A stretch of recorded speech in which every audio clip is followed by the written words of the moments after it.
Os tenentes e seus aliados organizados no Clube 3 de Outubro achavam necessário adiar a eleição para constituinte.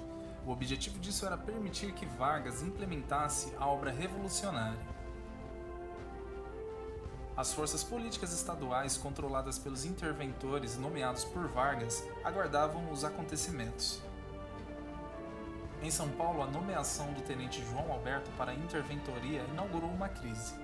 Essa crise foi se agravando com diversos episódios, incluindo o assassinato de 4 jovens que tentaram invadir um jornal tenentista.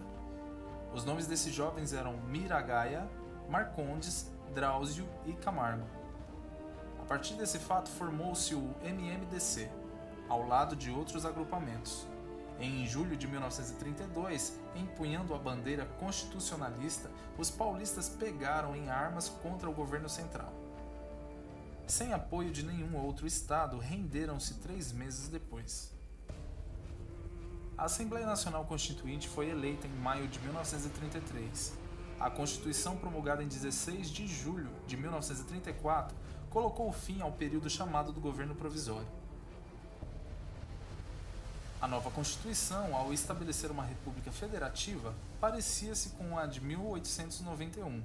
No entanto, apresentava vários aspectos novos. As novidades eram reflexos das transformações que aconteceram no país. Na Constituição de 1891, a inspiração era norte-americana. Na Constituição de 1934, o modelo inspirador era a Constituição de Weimar. Weimar foi a república que existiu na Alemanha entre o fim da Primeira Guerra Mundial e a ascensão do nazismo. 3 títulos inexistentes nas constituições anteriores expressam essa mudança. Título 4, da Ordem Econômica e Social. Título 5, da Família, Educação e Cultura. Título 6, da Segurança Nacional. Outra novidade dessa Constituição se refere à participação das mulheres na vida política. A partir desse momento, as mulheres puderam se tornar eleitoras elegíveis. A nova Constituição, no entanto, teria vida curta. Ela foi suspensa com a instauração do regime conhecido como Estado Novo, que teve início em 1937. Estado Novo foi o nome usado para designar o período de 10 de novembro de 1937 a 29 de outubro de 1945. Getúlio Vargas exerceu poderes de ditador nesse período. Suas principais características foram a centralização autoritária do poder e a crescente intervenção do Estado na economia.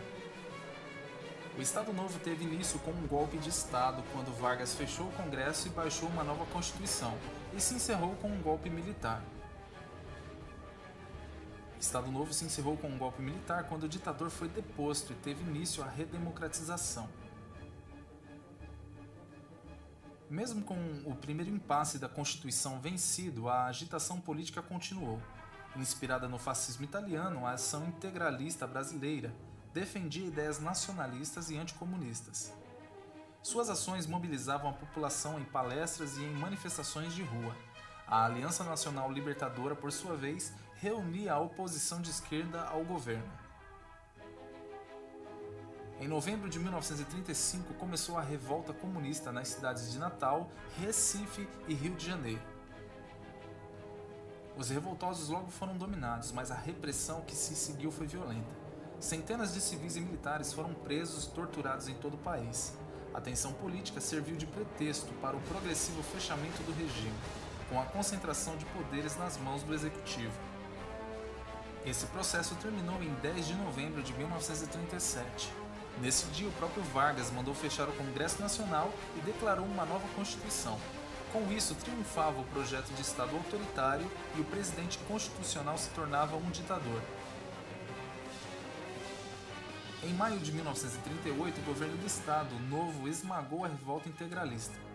Essa revolta foi o último conflito da década de 1930. Na era Vargas, um importante fenômeno ocorreu no país. À medida que as massas urbanas cresciam, surgiu uma cultura de massa. O rádio foi seu primeiro veículo. Durante o Estado Novo, a Rádio Nacional, encampada pelo governo, ficou responsável por fazer a propaganda do regime. A orientação era dada pelo Departamento de Imprensa e Propaganda, também responsável pela censura.